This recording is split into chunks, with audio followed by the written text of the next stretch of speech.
Good evening. Welcome to 5 Minute Dispatch, your source for the latest theme park news 3 times a week. Let's get that 5 minute timer started. And the 5 minute timer has begun for this episode of 5 Minute Dispatch. There are two main things I want to talk about today. First note is going to be a little bit shorter, and it's talking about Space Mountain at Hong Kong Disneyland, which recently had 12 passengers evacuated from the ride. Thankfully, no injuries have been reported as of yet. The issue that led to this then seemed to have been something relating to a delay in the loading procedure. And if you've been to a Disney park, you know how fast the operations are, especially on the Space Mountain coasters. Now, I know Disneyland and Hyperspace or Hong Kong Disneylands are a little bit different, but Space Mountain at Disneyland has the craziest loading system I've ever seen. If they even get 10 seconds behind, sometimes it shuts down the ride. It's nuts. So no one was hurt, but 12 riders were evacuated off the ride. They needed assistance from the police and the fire department. The ride should reopen pretty soon, and I don't think there were any major issues there. So the second thing I want to talk about is this question. Are lower tier Six Flags and Cedar Fair parks in danger with the merger, assuming the merger does go through? And I think the answer is yes. I think that there are parks that we could see removed from this new chain. It reminds me, the XFL and USFL are two kind of spring football leagues that merged to form the United Football League. And if you've watched NFL and Fox games recently, you've probably seen commercials for it. But they went from 16 total teams down to 8. And the reason I bring that up is because in some ways it's a similar situation with Six Flags and Cedar Fair. Cedar Fair comes in with 11 dry amusement parks, and Six Flags comes in with 15. So are they gonna break that number and make it smaller? Very possibly. Here are 5 parks I think could be in danger. Number 1 is kind of a cheat because it's California's Great America.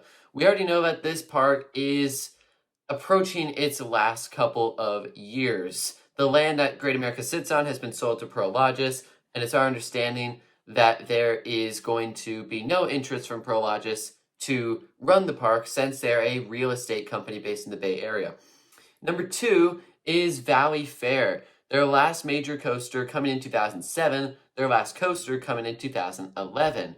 And Valleyfair is a Cedar Fair park. It's located in Minnesota. I don't know how good or bad the attendance is. Their top coaster is that 2007 edition in Renegade, which looks like a really solid GCI. But they just don't get a lot of investment in comparison to the other parks. Third, we have Michigan's Adventure. I don't think the attendance at Michigan's Adventure is that bad. I think it's a profitable park. But their last original thrill coaster came all the way back when they added Shivering Timbers. Their last thrill coaster was in 2008, which was Thunderhawk, a relocated Vekoma SLC. And then their last coaster was a kiddie coaster in 2021. So really, they haven't gotten anything original in a couple of decades. And that's not a great sign. A park can be profitable, but there's no investment. Eventually, that attendance could go down. I mean, there isn't a lot in Michigan. This is pretty much all you have for theme parks, which is probably why it has been somewhat successful, because they have the corner on the market. But even still, I mean, the coaster editions definitely say something. And number 4 is Frontier City. Their last coaster was in 2019. Their last thrill coaster was in 1994. I'm going to say it again. Their last thrill coaster was in 1994. That was 30 years ago.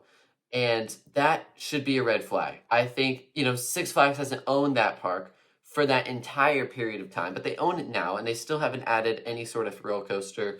Diamondback and Silverbolt, an old Arrow, and an old Schwarzkopf are the 2 best coasters at that park.